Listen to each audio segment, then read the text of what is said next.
Dotore. Super polita! Kontatzen baizut historia gilean kolore honera? Kontatu! Bazen, egon bat. Bai? Bera izenekoa. Eta berari hortan, jende asko bizi zen. Konparatuta beste leku batzuekin. Claro. Osea, adibidez, Nueva Yorkekin konparatuta ez. Con New York jende asko bizi da. Bai. Jende horrek, bai bazuen, bizita eternoaren formula. Bai, baina, izaki gaixo batek, lapurtu egin zuen formula hori. No! Bai, eta herritik kanpora eraman zuen. Hala! Eta munduan zehar zabaldu zuen, eta kriston negozioa egin zuen. Benetan! Bai. Hala, ke putada! Badakizu zein den produktu hori. Munduan zehar zabaldu zena, eta perez jatorria hemen duena. Ez. Aloe. Bera. Aloe, bera! Hemengoa da! Aloe bera, hemengoa da! Bai, pasak elakurtu zuten, da eman zuten kanpoa, eta... Ai, mala leche! Baina lortu de, aloe bera horretarako zepako... pixka. Ja, jolin nahi dut! Imaginatu guzti hau berde! Bai, bazen. Jarriko? Bai. Bale, eragoan, egarritu zuen.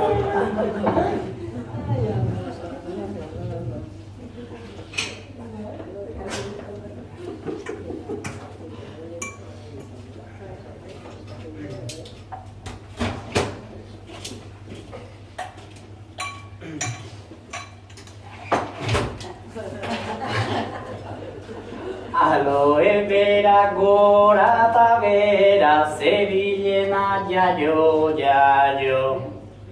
Nunbait hiletik hasi da, baina burmuinera heldu zaio. Pixkat probatu eta joan zaio, igual burmuinetik gora.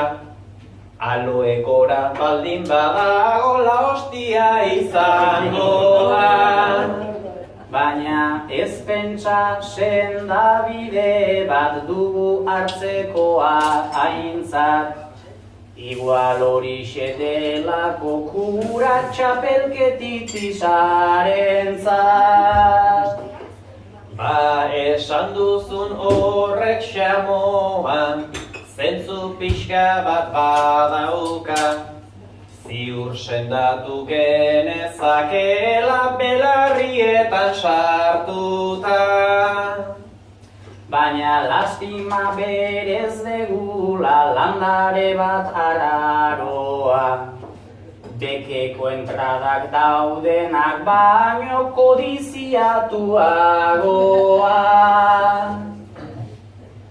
Bekeko entradak ez dira noski, orain edonon aurkitzen. Ni aloe bera bat landatuta, gogoak gelditu nintzen. Lehen batera bizi ginen mundu guztiak jakinda. Ta utzi zenidan aloe bera, ia palmera eginda. Ba harritzen hau, xamoa gauzak zaintzen dituzun bezala. Ziur nengoen aloe bera kaktus bihurtuko zela. Egia esan bera hiltzeak, ez zidan ematen pena.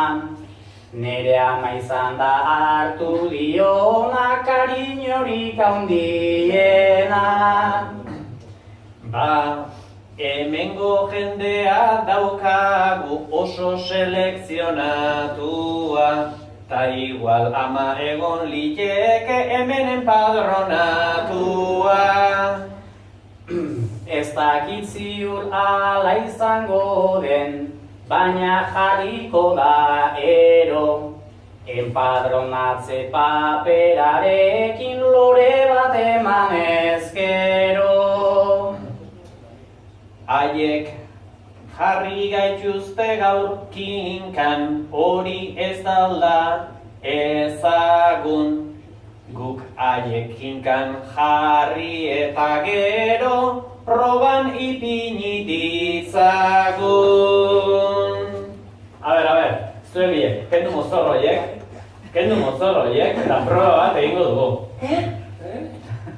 Proba bat egingo dugu, bai, kendu mozorro horiek. Vale, kanpoa. Bai, bueno, ez dakizue, pertsolaritza zer den ez dut esplikatuko beran, baina antzerkian badago formato bat match improvisazioa deitzen zaiona, ez dakit norbaitek entzun duen horren berri edo. Bueno, kontua da, pertsolari bezala gaia jarri, neurria eman, eta improvisatzeko aukera ere badaola. Eta, bueno, match improvisazioa edo deitzen zaio. Orduan, proposatu nahi dizuet, zuetako norbaitek pentsatu dezala